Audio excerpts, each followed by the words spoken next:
Not all rats are lucky enough to die peacefully in their sleep. Many rats, especially older rats, develop painful conditions that can't be treated and affect the quality of their life. Now, you know by now the signs of pain and suffering in a rat, and keep a close eye on all of your rats, whatever age, to make sure that they stay fit and healthy.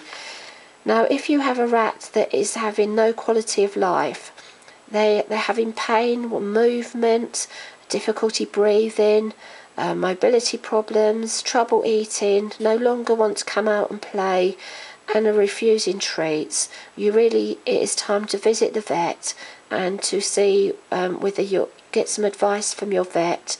And if the vet recommends that it would be better for the rat to have them put to sleep, then you should really take up that option.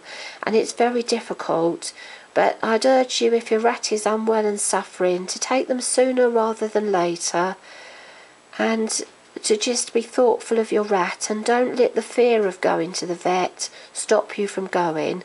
If you're having financial problems, there are charities that can help you.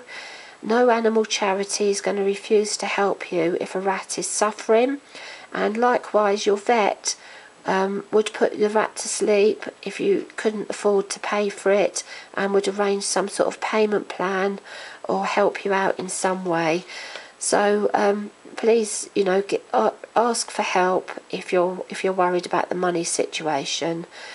Now, euthanasia must be carried out only by a fully qualified vet, never at home. It's not acceptable to gas rats with CO2, or to overdose them on any type of drugs, or to mix up any sort of concoctions, which you may have read about on YouTube or Facebook. Part of caring for a rat means being responsible, and it really, I'm going to say now, it is totally unacceptable to practice any type of home euthanasia. And I feel this strongly, that if I had the opportunity, I would make sure that everybody who practices home euthanasia was prosecuted, because rats will suffer, things can go wrong, and people who don't know what they're talking about tell you can do things without understanding the consequences of the actions they're telling you to take part in. So please ignore any of the advice that you're given on home euthanasia. It is not acceptable. So make sure that your vet knows that you wish your rat not to suffer at all. Many years ago, with our first rats, we had an unpleasant experience not knowing much and not having internet to research euthanasia in rats. We went to a vet with a rescue rat who was very ill, and she was put to sleep by a lethal injection, and I was told she would just go to sleep. Well, that wasn't the case. She flinched when the needle went in, she jumped, she squeaked, and I saw the fear in her eyes, and it was so traumatic that I came away very upset and vowed that I would never ever have a rat put to sleep like that again. And I found myself another vet who was sympathetic to rats, who had kept rats and understood rats, and she agreed with me it is unkind to put the needle straight into an animal. And even if we have a rat that appears to be unconscious, we will still ask for a general anaesthetic to be administered first, because having a big needle stuck into a body cavity or heart or lungs is enough to wake up a rat that is unwell and unconscious, and they will then go through the fear and pain of their body organs shutting down, and that's no way for a rat to die. A rat that you've loved and cared for shouldn't have its final moments ending in pain and suffering. So our vet will put the rat into a little box as if she's giving them a general anaesthetic, and as if she was going to do an operation. She will administer the general anaesthetic gas. The rat will go to sleep fully unconscious, and the rat will quickly take the rat out of the box, administer the lethal injection, and put the rat straight back in the little box, and the rat won't wake up and won't feel any pain. And that's the only way I will have any of my rats put to sleep. I know some vets will administer a general anaesthetic via injection first, and that is better than no anaesthetic. So always take the anaesthetic option. Discuss it with your vet before the euthanasia takes place so that your rat doesn't suffer. You know, it's just a horrible thing, and I'm told that the anaesthetic gas is less than £2 for a rat, so there's really no excuse for not having it done, and for vets saying it's too expensive, because you could offer to pay the £2.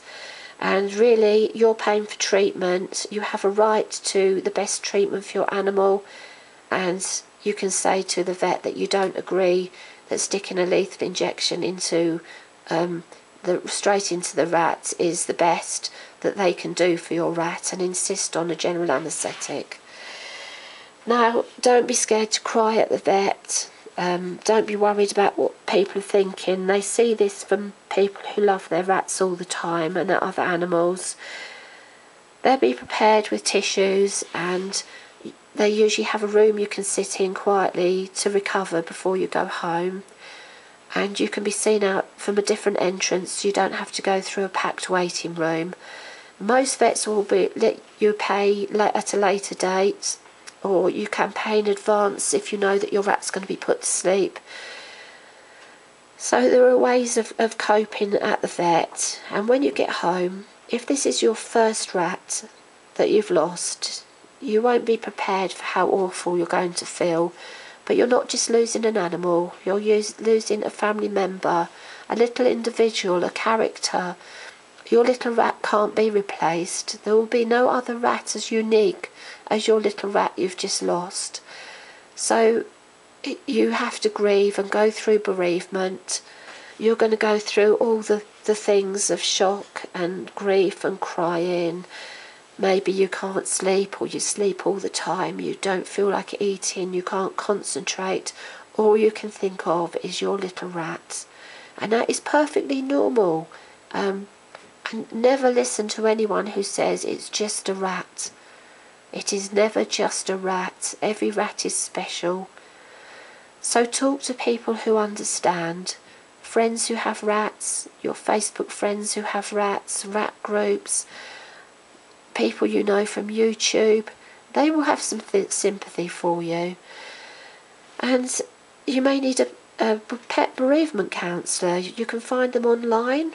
And often pet cemeteries and pet crematoriums, if you use their service, they usually have a pet bereavement counsellor who can be very helpful.